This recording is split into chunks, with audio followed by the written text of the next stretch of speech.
তাহাজ্জুদের নামাজ পড়লে জিনে ভয় দেখায়, এটি একটি মিথ্যা কথা। বরং সহিহ হাদিসে এসেছে, সেই সময়ের সালাতে ফেরেশতাগণ সূর্যোদয় পর্যন্ত উপস্থিত থাকেন। তাহাজ্জুদের নামাজ পড়লে শরীরের রোগ দূর হয়। হাদিসে এসেছে, এ নামাজ গুনাহ থেকে বাঁচিয়ে রাখবে এবং শরীর থেকে রোগ দূর করবে। আপনি যদি তাহাজ্জুদ সালাত আদায়কারী হন, তবে আপনার জন্য সুসংবাদ। আল্লাহ নিজেই তার কিতাবে আপনার প্রশংসা করেছেন।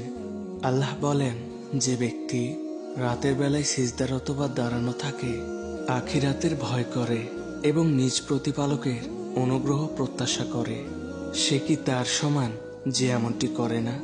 যারা নিজের নফসকে গুনাহ থেকে কন্ট্রোল করতে সক্ষম হন না, তাদের জন্য এই সালাত।